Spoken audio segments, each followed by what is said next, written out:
is a part of an oral history of Vietnam called Project Vietnam. This interview is being conducted at my house on November 23rd, 1988. My name is Matt Laubacher. Mr. Gross, in what branch of the military did you serve? With the Army. And how old were you when you served in Vietnam? 24. And was that considered young, or? No, that was, they said the average age was about 19. And your highest rank? Sergeant E5. And what was your assignment while serving in Vietnam? I was assigned as an armor crewman, which meant I was to perform any of the duties on a tank. Were you drafted? Yes, I was drafted. I was going, switch schools, and was drafted June of 1969. During what years was your tour duty? My tour of duty was November 69 to November 70. What were your first impressions when you arrived in Vietnam? It was hot and the place stunk. What was different about Vietnam from what you expected?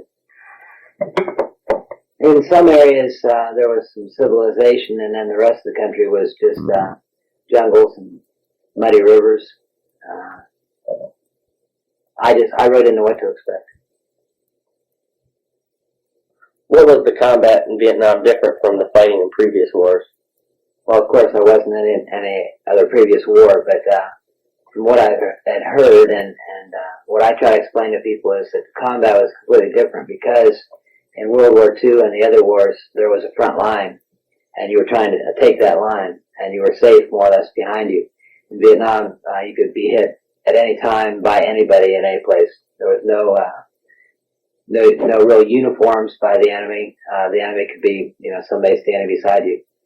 And what I mean is the NVA, the regular army from North Vietnam, were the only ones that had uniforms, and the rest of them, like I said, the farmers during the day and fighters at night.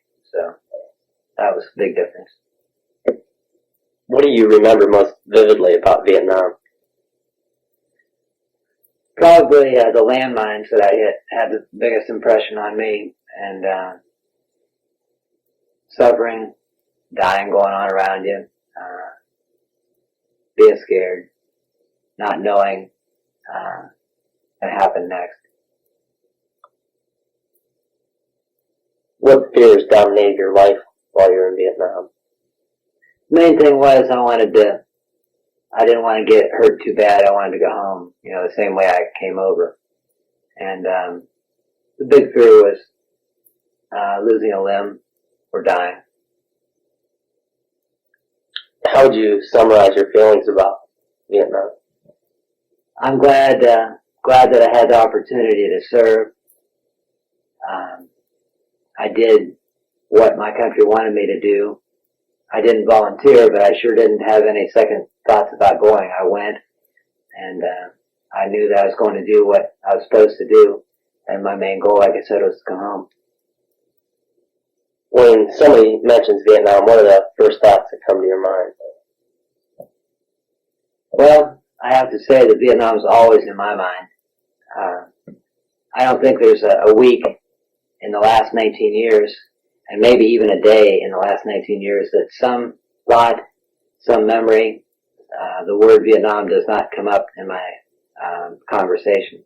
It's just something that I can never get out of my mind. I don't really have any problems with it, but I will never be able to get it out of my mind. Today marks the 19th anniversary of the day that I left for Vietnam. It's 4:20. I would be in an airplane right now on the way to Oakland, California at this time. Right now. What will you never be able to forget about Vietnam? Well, when I see pictures of Vietnam, I can still smell the smells of the vegetation burning. My last tank, which I was the last one that was left out of a crew of 4. Whenever I see a helicopter go over, I remember the sounds, and whenever I hear jets go over, fighter jets, I remember napalm, the smell of napalm and all that. How did you change as a direct result of the war? I went from 197 pounds to 157. Lost a little more hair. Became very aware of how proud and happy I was to be an American. How thankful I was to return home to my parents, my brother, and my girlfriend, who's now my wife. And life took on another meaning. What is the most important thing that you want people to understand about the Vietnam War? Most important thing, maybe not the most important, but one of the things I want to try to get across to people that all Vietnam veterans are not dopers or alcoholics. It was a problem in Vietnam, a large problem. But I'm very proud of the fact that I never once indulged in drugs. I still have not to this day. And I'm trying to get the idea across to people that just because they're in Vietnam doesn't mean that they're a loser. We were asked to fight the Vietnam War with both our hands tied behind our back. We could have taken the country completely if we would have been able to do it the way we should have. But we were just playing a political game, and that's too bad that so many people had to die and suffer because of it. Have you ever been to the Wall in Washington, D.C.? I've been there twice. And what does it mean to you? It brings, if they could talk, it could bring out just volumes and volumes of books, and it sparks memories. When I go up and I search for the names of the guys that died over there with me, it's a very emotional time. And when I put my hand on their name in the wall, and rub my hands across the letters of their name, it's pretty hard to take. And a lot of guys' names on there I recognize, remember. How were you treated by the American public when you returned home? I gave a speech down on the square in Alliance on Veterans Day, and in my speech I told the story of when we were going through the San Francisco airport. There was two other guys walking with me, and there was a lonely vet, a single guy walking in his new uniform, catching his plane back home, wherever that was.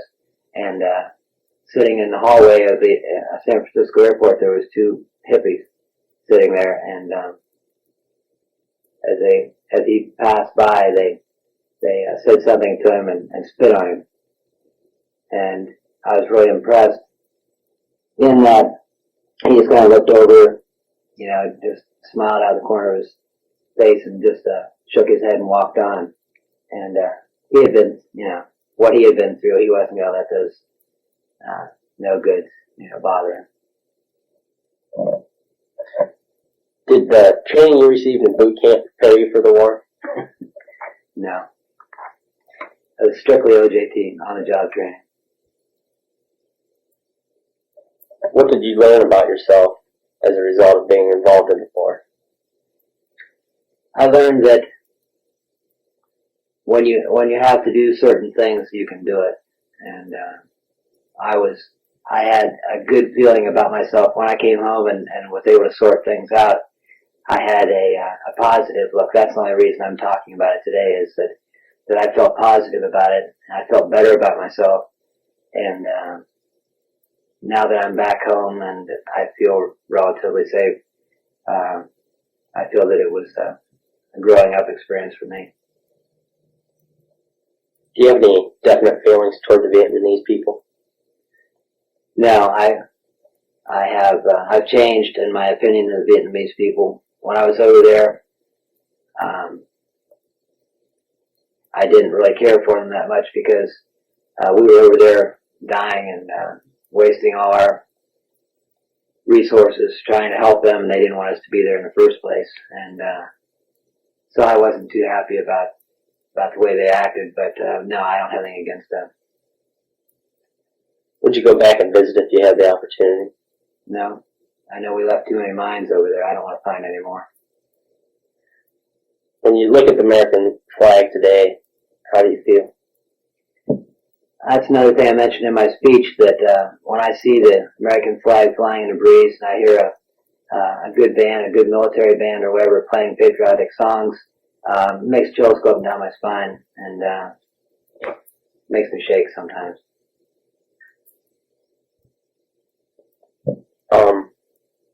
I see that you brought some stuff from the war and pictures and stuff. Do you want to explain some of these? Well, on this 8 by 10.5 piece of paper here, I have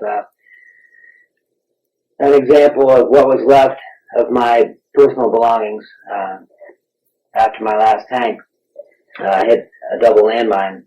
The one in the upper right-hand corner here is my Kodak S10 camera, instamatic camera, and I've got can openers that we carried, and my razor, and one of those little small license plates with my girlfriend's name on it. This is all that was left of my personal belongings after my last tank hit that double mine. I have my dog tags here, and this thing that we wore around our neck. A lot of the people, the peaceniks in the United States, were wearing peace around their neck. We were wearing ones that war. I have a couple little picture albums here, and they've just got some pictures in it that are kind of self-explanatory. And that's just some orders that I have, certificate of appreciation by General Westmoreland, my Purple Heart here somewhere, certificate of appreciation from Richard Nixon, honorable discharge, copy of my papers here for my Chinese communist SKS rifle that I brought back. We were not allowed to bring machine guns back, so I had to. This is a semi-automatic.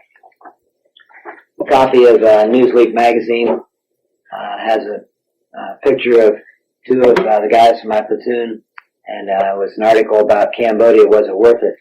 And talked to the one guy like this summer one time.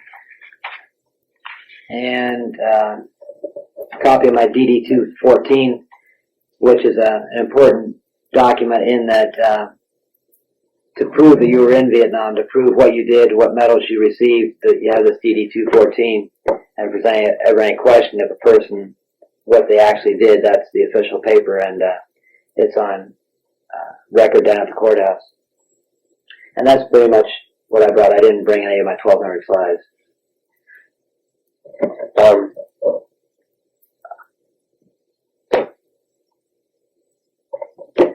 Okay. State the question. We'd like to know what happened to your tanks. You mentioned them blowing up, hitting mines. Yeah. I hit from March. Oh, let me get my calendar real quick.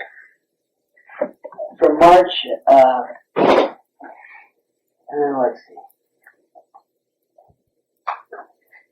I kept a real rough calendar here during the time I was there.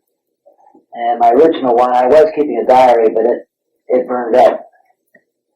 Never was able to duplicate that. But I kept this rough calendar. Days marked in green were good days. Days marked in yellow were days when we were in combat, but nobody got really hurt that bad. And the red days were the real bad days where people were killed or I hit mines. And you can see here that within between January to April, I hit 4 landmines. It was kind of funny that each mine that I hit was progressively worse. They were progressively bigger mines, did more damage. I could fill one side of tape just telling about each situation. I'll tell you about the third mine and the fourth mine. The third mine, we were 2 platoons of us, that's 18 tanks, going through the jungle in a twin pattern, side by side. We were paralleling each other. And the jungle was very, very heavy. And we actually had to fire a main gun with a canister round to blow the vegetation away so we could move forward. And I was reading a paperback book. I believe I can't remember the name now, but I think The Stewardesses or something. And the going was so slow that I would be reading the paperback, and when I heard the exhaust of the tank in front of me moving forward, then I'd pull up.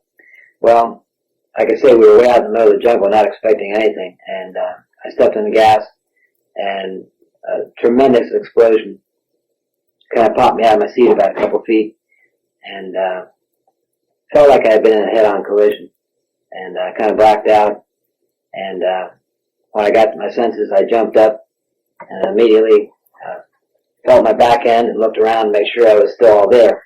My teeth felt loose, and my vision was blurred, and my tank commander jumped down to the tank and grabbed a hold of me and said, "You better sit down."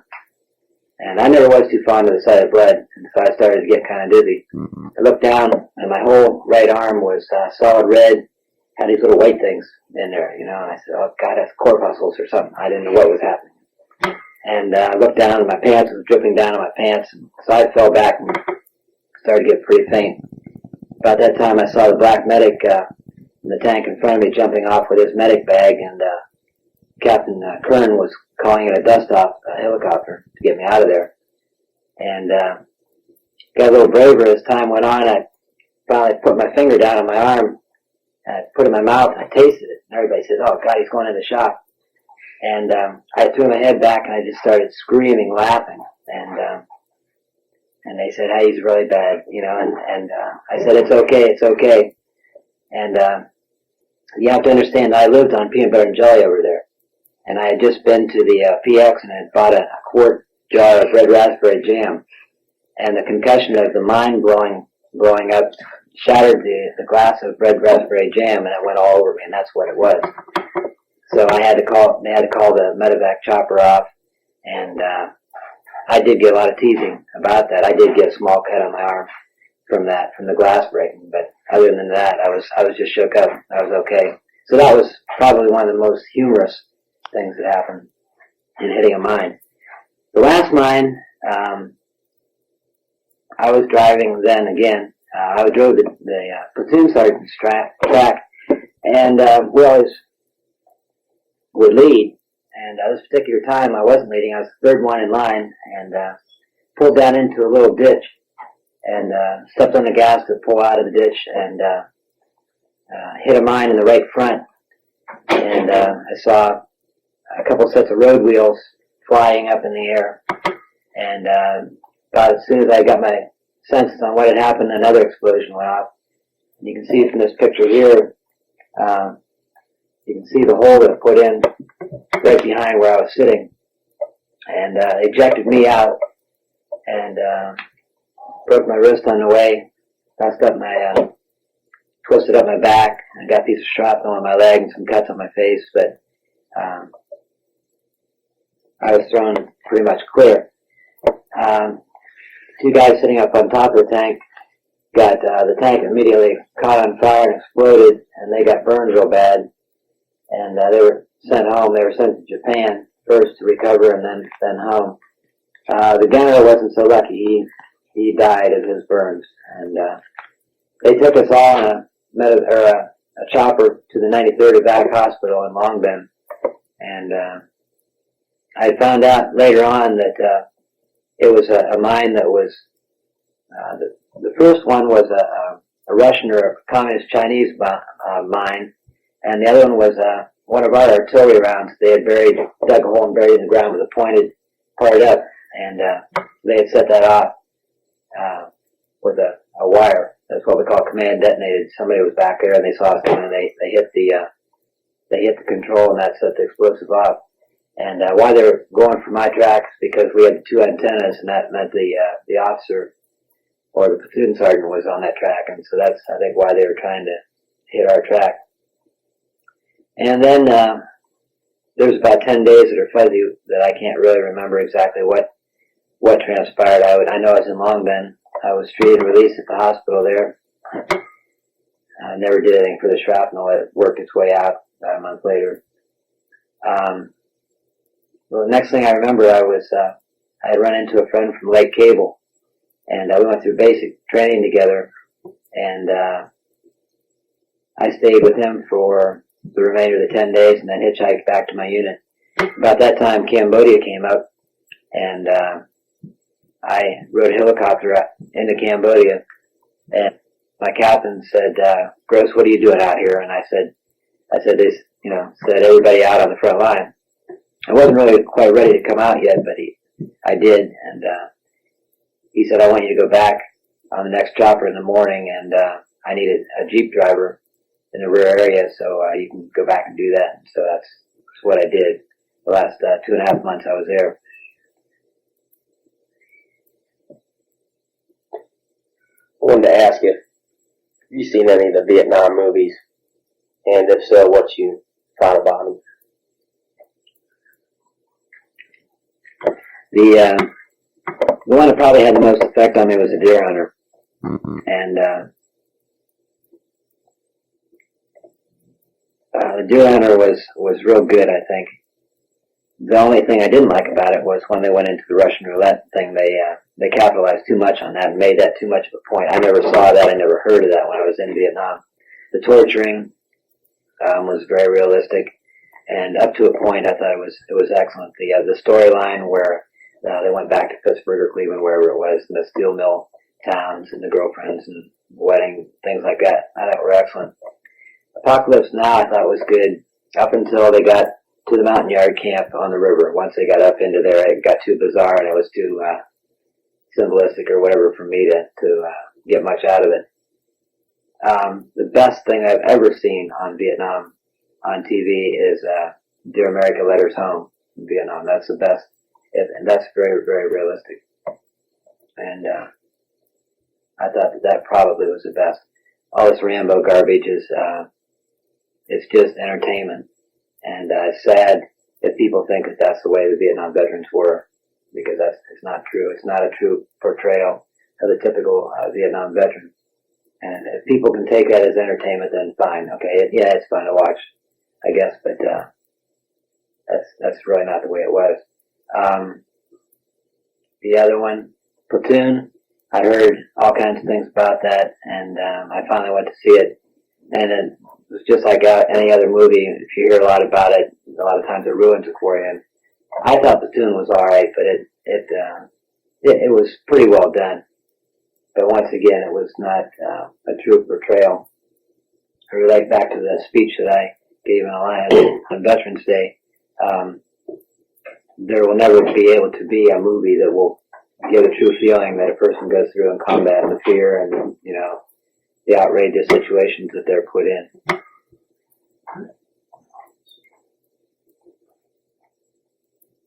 Do you have any final comments that you'd like to share? Anything that you haven't touched on? I could talk, you know me, I could talk for 6 weeks. But one thing I'd like to get out is that, thank goodness, there are organizations that are springing up where veterans can go and belong, like the American Legion, VFW, and the other organizations like that have been around since World War II. But the units are starting to get together. The 11th Armored Cav Regiment, which I was in, had their third national convention in Louisville, Kentucky this July. My wife and I went. And it really is great to get people back together again. I did not run into anybody that I actually served with, but did talk to a lot of people that were there at the same time I was. And we knew a lot of the same areas and all that. So I think that it's great that the units are starting to have reunions now. They're trying to get people back together. And the parade in Cleveland was super. It was nice. Cleveland is a town that I left to go to the Army from. And so it was great to be in Cleveland again, walking through the streets of Cleveland with a little bit of honor. And the last time I did that was going from my physical at the Federal Building to the subway or whatever you want to call it, out to the airport to go to basic training. So it was a good feeling being back in Cleveland, and the people were really nice. It was nice to see young people, old people, probably parents, grandparents of veterans there, and we were well received. So that was good.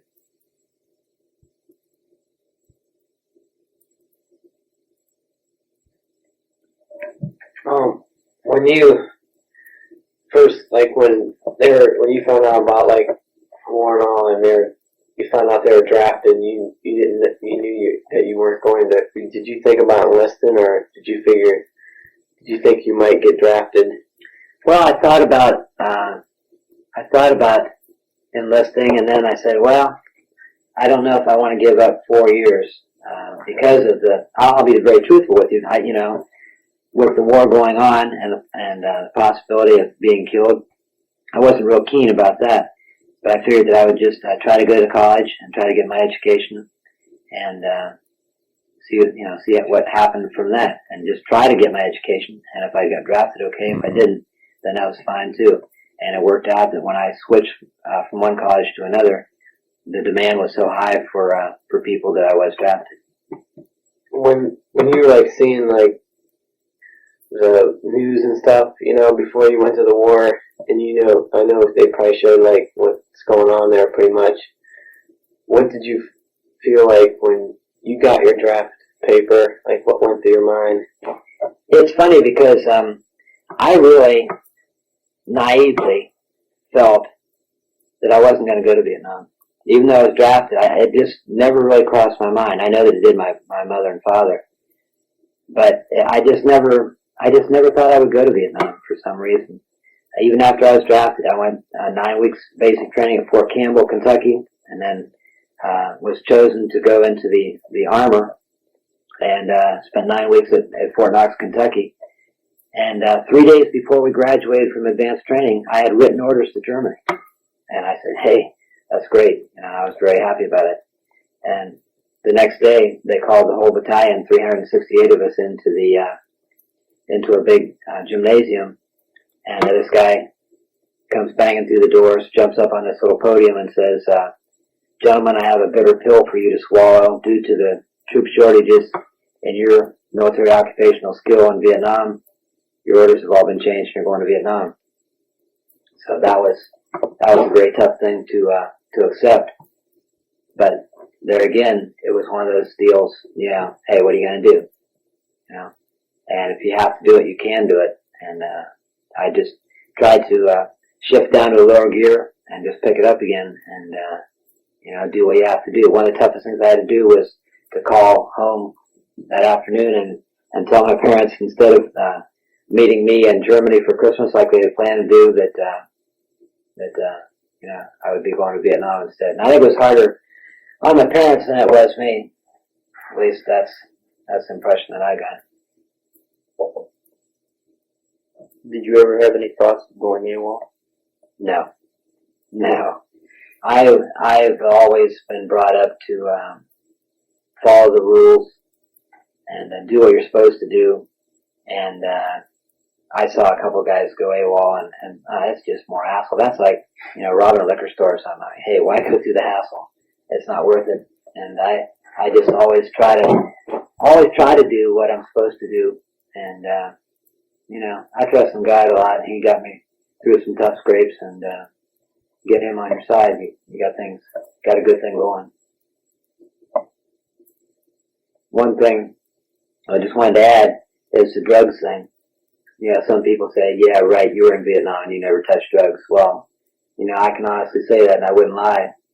And that's one thing. Yeah, I drank a lot of beer over there. Not enough to become an alcoholic or anything like that, but you have to understand that the water was so poor over there, they had to put so many chemicals in it that it tasted so bad. So we did get being on tanks, we got a regular supply of beer and pop. And I drank so much pop that I got like kidney infections and stuff, and it just got really uncomfortable. So you have to mix it up with beer and other things every once in a while. But I'm very proud of the fact that I've stayed drug free, and I know it's tough, and it's tough to say no. But boy, I tell you, I just steered away from it, and I've been happy that I have. Did you see a lot of the drug scene go on around you? Yeah, I probably was more aware of it when I came back. I was closer to it, and it was happening around me more when I came back from Vietnam and was stationed at Fort Benning, Georgia, than when I was in Vietnam. When I was in Vietnam, the guys on my tank, there was only one that smoked dope, and we got rid of him. And there was no drugs on my tank. I think that certain areas, certain Army jobs were more suited for using drugs. We really had to be alert at all times. One thing I'd like to bring out is that we never had barracks to sleep in. We never had beds. We never had sheets or blankets or anything like that. We lived on our tanks for the whole year that we were there. 3 days out of the month, if we were lucky, we would be able to come in and have some sort of a building to sleep in. And but that was only long enough to get our equipment back in good shape, get re-outfitted with ammunition, and then go back out. So that's one thing that I want people to understand, that being in the tanks, we didn't go back into a safe area every night. We were out the whole time. And like I say, all our belongings traveled with us. We slept either underneath the tank, behind the tank, and in rainy season sometime we weren't supposed to, but we'd sleep in the tank. And we were in a very vulnerable position, and if we would have got hit, it would have wiped out the whole crew. But, let me say that we had usually one person asleep or awake all night, and we would take 2-hour shifts. We always had guard duty when we'd be out in the field, and everybody had to pull their own share, but the rest of the time you could sleep.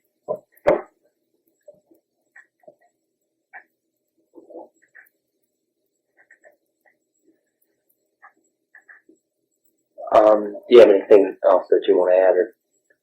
I don't think so at this time, unless you have any questions. How do you feel like about Agent Orange? I try not to think about it.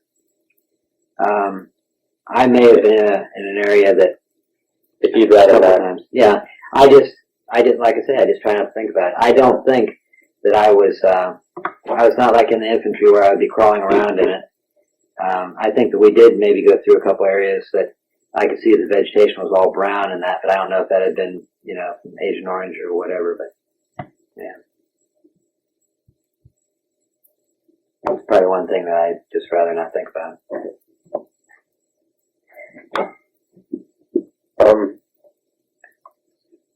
Besides, driving the tanks, did you have any other duties on the tanks?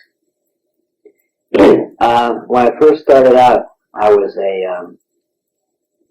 when I first went out to the field, they put me on a Sheridan on a tank.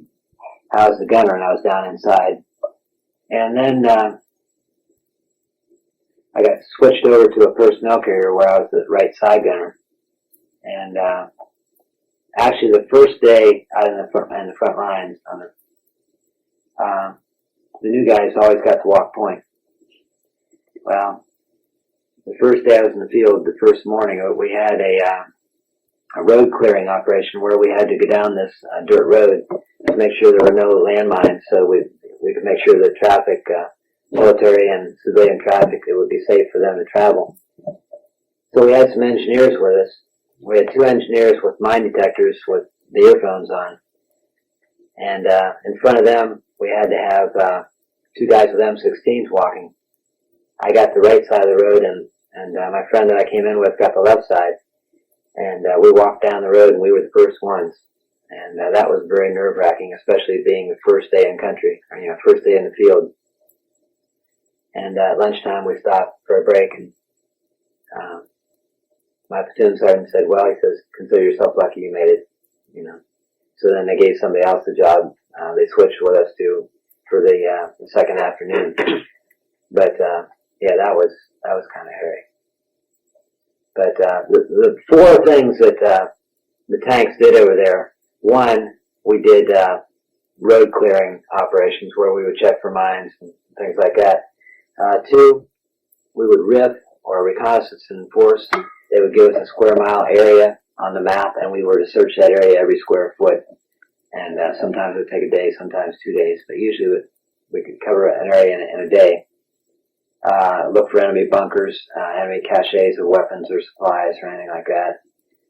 Third thing we would do would be fire base security, where we would work an area during the daytime, and then at night we would pull into the fire bases and place our tanks around the perimeter of the fire base. And then in the morning we'd have breakfast and go out and do the same thing again. Another thing we would do would be convoy security. And we usually like this, especially if we got on the one blacktop road that we saw in Vietnam. You know, it's Highway 13 or Highway 1, I can't remember. But we would have maybe 5 semis in a tank, 5 more semis in a tank, and we would run security for these guys. And we'd go about 30, 35, 40 mile an hour. And that was the fourth thing that we did. And that's basically what the tanks did. What did you, like, food, was it bad? Was it okay?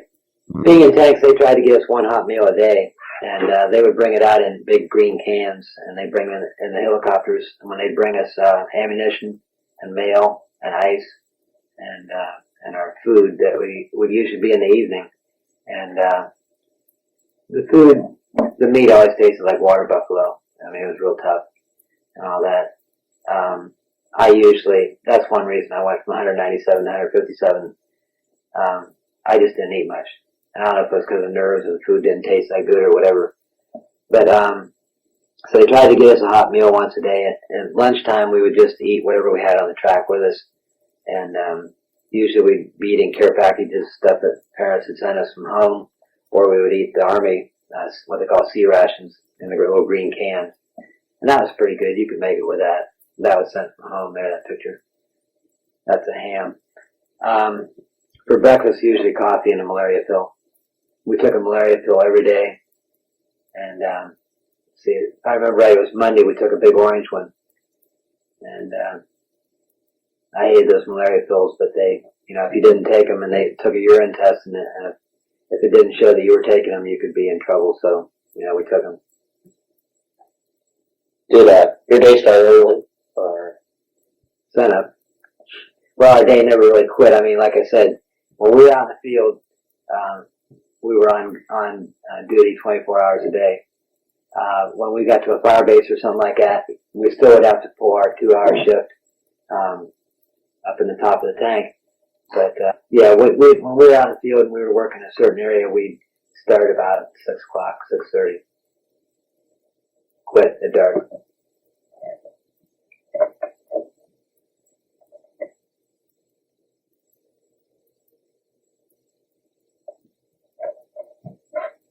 did you have trouble adjusting when you got home? That's another thing that I think I was very fortunate in that when I returned home, well, let me say this. Before I left, my parents' best friends threw a big party at a real nice steak place and had my whole family, I think it was like 18 of us, for a steak dinner and big shindig at their house before I left. And then when I came home, they did the same thing. And so it was so exciting being home and then having that party, and it was really nice. My friends and relatives, my family, were really good to me, and that was pretty easy to deal with.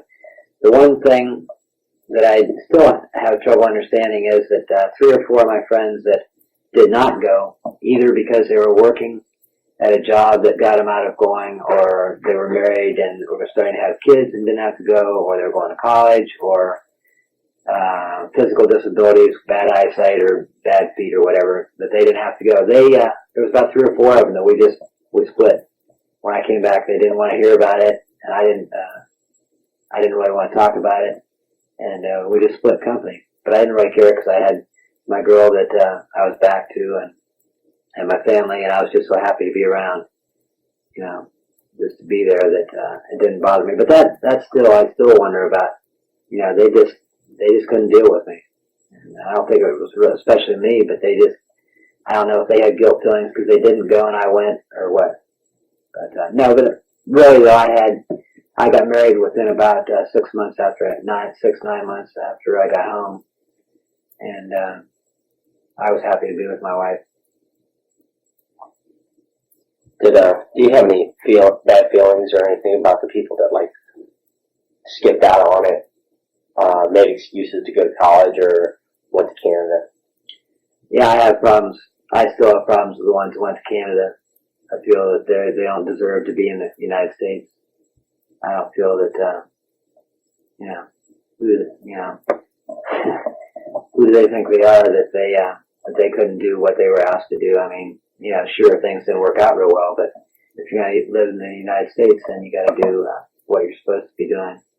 And if you're not, if you don't believe in the United States, then get out. I know it might sound like a radical view, but that's the way I feel. How do you feel about the riots, like Kent State, for example? It's too bad that the wrong people got killed. What I mean is the ones that started those riots were long gone when those guys got shot. And it's too bad that the innocent people got to be killed. My platoon sergeant's comments that the morning that he heard it happened was, the bastards, they should have shot them all. But I've changed my opinion about that. And that, like I say, the ones that deserved to be shot were long gone out of there, and they're the ones that started it. It's too bad that innocent people had to be killed.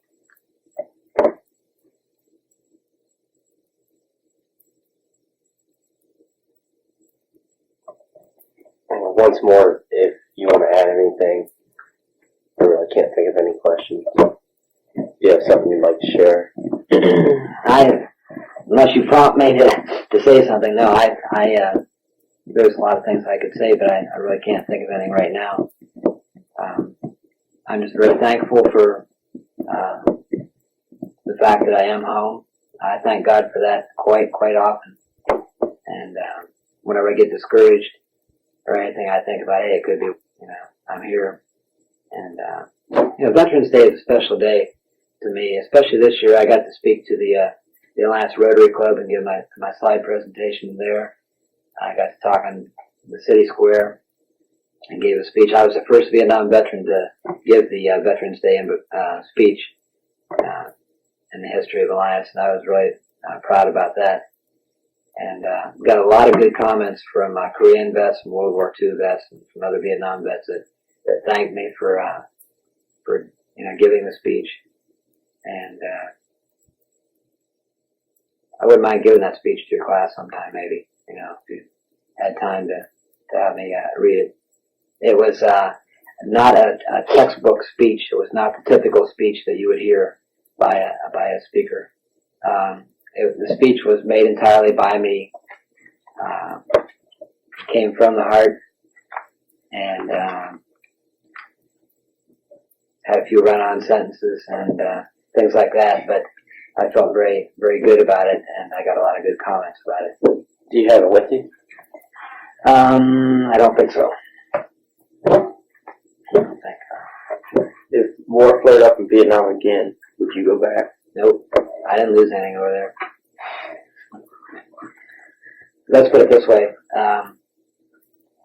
I spent my time over there, and I hope that nothing ever does flare up again. I don't want to see any of our people. I've got a little boy now. I've got a son, and I've got to think about that. And I can't answer that question if I would have him go or have him stay. I can't deal with that right now. But no, I would not go back to Vietnam. There's enough young people that could handle it, but I'm not going back.